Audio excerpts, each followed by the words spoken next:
Hola, vamos a trabajar con una variable cualitativa. Vamos a ver un ejemplo de cómo hacer una tabla de frecuencias para una variable cualitativa y después también veremos cómo hacer los gráficos estadísticos relacionados con esta tabla de frecuencias. En primer lugar, tenemos que ver qué estudio se ha realizado, que en este caso es un estudio dirigido a personas entre 16 y 25 años para ver cuáles son sus lugares de comida preferidos y se le ha hecho a 80 personas. Lo primero que tenemos que hacer es un recuento de cuánta gente ha elegido cada sitio.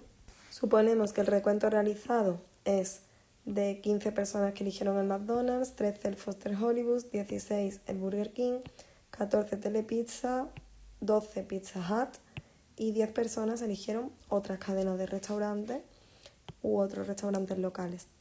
En total, si sumamos todos estos datos, nos va a dar igual a 80. 80 es la muestra y se suele denominar por N.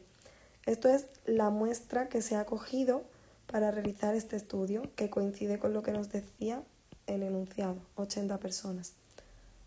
Pues bien, al número de personas que eligen cada restaurante se le denomina frecuencias absolutas y se denota por F sub I. Es importante que recordemos y reconozcamos los nombres que nos van a aparecer en la tabla de frecuencias. Vamos a seguir completando esta tabla para ver las demás frecuencias que tenemos que incluir. Estas serían las frecuencias absolutas acumuladas, que se calculan sumando cada una de las frecuencias absolutas. Las he puesto en otro color para que distingáis cuáles son las acumuladas y cuáles no.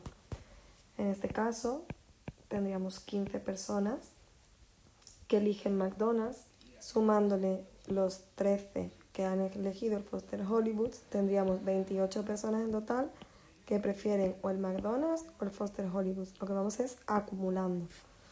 Ahora, si le sumamos las personas que prefieren el Burger King, serían 44 personas que prefieren comer en cualquiera de estos tres sitios. Le sumamos las que prefieren el Telepizza y llegamos a 58 que prefieren cualquiera de estos cuatro lugares. Y así seguimos sumando, de manera que aquí llegaríamos a 70 y finalmente a 80.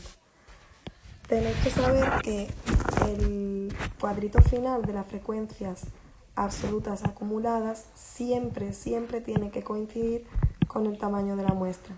Si esos dos números no fueran iguales, significa que o bien nos hemos equivocado aquí sumando o bien aquí al hacer las frecuencias absolutas acumuladas. Con esto ya tendríamos las dos frecuencias absolutas, la frecuencia absoluta y la frecuencia absoluta acumulada. Ahora vamos a hacer estas que son las frecuencias relativas. Estas se hacen usando esta columna y se hacen dividiendo este número entre el tamaño de la muestra. Esta columna yo ya la he hecho, lo que he ido haciendo es dividir 15 entre 80, me ha dado esto aproximadamente. Siempre he elegido dos decimales porque en principio si no necesitamos afinar mucho con dos decimales es suficiente. Aquí he hecho 13 entre 80 y me ha dado esto, 16 entre 80 lo pongo aquí, 14 entre 80 lo pongo aquí, 12 entre 80 aquí, porque están en la misma fila, ¿vale? Todo el rato estamos haciendo lo mismo, y 10 entre 80 iría aquí. Esta columna al final tiene que sumar 1, porque como estamos haciendo la división de cada una de las partes entre el total tiene que ser 1. Pero en este caso, si lo intentáis hacer, vais a ver que sumaría 1 con 0,1. Eso es por los errores de redondeo que se han cometido, porque, por ejemplo, 15 entre 80 es 0,1875 y yo he redondeado a 0,19, entonces ahí estoy dando un poquito de más. O 10 entre 80, que es 0,125, que también he redondeado. Entonces puedo decidir no redondear pongo 0,12 y ya la suma de todos me va a dar 1, que es lo que sabemos que tiene que dar. Y con eso lo hemos arreglado. Siempre, si nos da 1 exactamente, pues buscáis algún truquillo para o bien bajarle alguno de los datos una centésima o subirlo. Pero es conveniente que cuadremos para que dé 1. Ahora, para hacer las frecuencias relativas acumuladas, no tenemos más que coger esta columna e ir sumándola igual que hicimos la anterior. Esto es 0,19, deberíamos sumarle ahora 0,16 y nos daría 0,35, que más 0,2 es 0,55, más 0,18, 0,73 y así vamos sumando hasta que de nuevo nos da 1. Y sabemos que este cuadrito, la suma de todas las frecuencias relativas, tiene que coincidir con el cuadrito final de las frecuencias relativas acumuladas. Y esto también pasa siempre, y si no pasa es porque nos hemos equivocado en algún paso. Y ya solamente nos quedan las dos columnas correspondientes a los porcentajes. Los porcentajes salen muy fácil mirando a las frecuencias relativas. Tan fácil que simplemente se trata de multiplicar por 100. 0,19 por 100 sería el 19%. Aquí iría el 16% porque nos estamos fijando aquí. Aquí sería el 20%. Cuidado, no vayáis a poner el 2% porque para que sea el 2% debería ser 0,02. Si multiplicáis 0,2 por 100 da 20. Ahora sería el 18%, el 15% y finalmente el 12%. Y si sumamos todas estas cantidades, podemos comprobar que el resultado final es el 100%, que es lo que tiene que ser siempre esta casilla final al sumar los porcentajes. Y esta última columna son los porcentajes acumulados, que de nuevo se hace acumulando la columna anterior de porcentajes. En este caso, 19% más 16%, que se convierte en el 35%, que más el 20% sería un 55%, más 18%, un 73%, y así seguiríamos hasta acabar de rellenar toda la columna. Y ya otra vez nos pasa que la suma de todos los porcentajes tiene que coincidir siempre con la última casilla de los porcentajes acumulados. Bien, pues esto es una tabla de frecuencias. Cada una de estas columnas se va a repetir en todas las tablas de frecuencias, sea del tipo que sea la variable. En este caso se trataba de una variable cualitativa porque los datos que hemos estado usando no son números.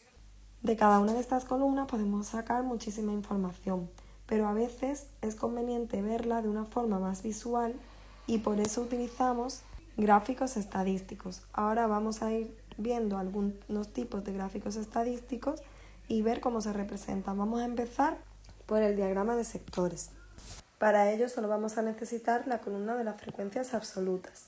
Solo tenemos que pensar que un diagrama de sectores consiste en dibujar diferentes sectores dentro de un círculo que sabemos que mide 360 grados. Entonces, el total de personas se corresponderá con 360 grados. 80 personas serían 360 grados.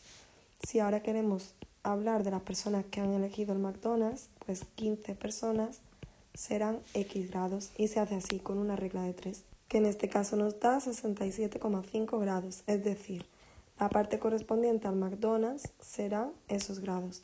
Con un transportador de ángulos mediríamos en el círculo 67,5 grados, yo lo he hecho a ojo, pero vosotros lo podéis hacer con el transportador, y esa zona la colorearíamos.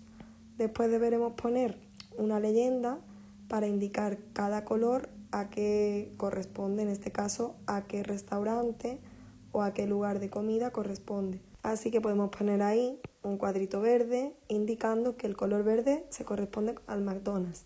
De la misma manera vemos cuántos grados le corresponden al Foster's Hollywood.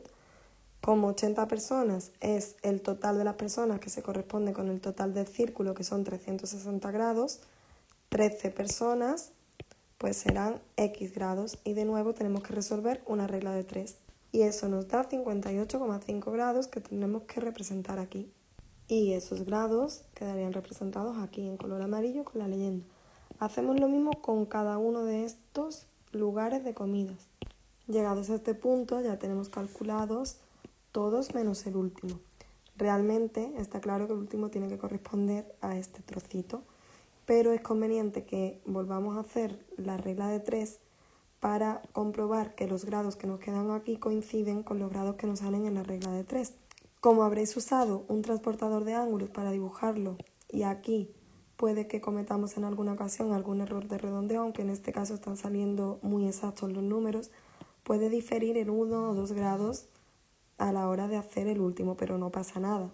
Si difiriera, por ejemplo, en 10 grados, pues sí, tenemos que preocuparnos y eso significaría que nos hemos equivocado en algún punto, pero si son 1 o 2 grados, sería correcto.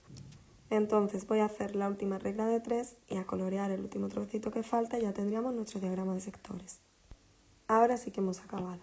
Aquí he escrito todos los grados para que veáis que si sumamos todos esos valores, al final la suma total son 360 grados, que es lo que tiene que dar. Entonces, esta es la manera de hacer los diagramas de sectores. Y en todos los tipos de variables se hacen igual, ¿vale? Da igual que sea cualitativa o cuantitativa. Siempre cogemos las frecuencias absolutas, vamos haciendo reglas de 3 y se hace igual en todos. En esta variable ya no vamos a hacer más gráficos estadísticos porque los iremos viendo en los otros tipos de variables. Y con esto hemos acabado nuestro vídeo.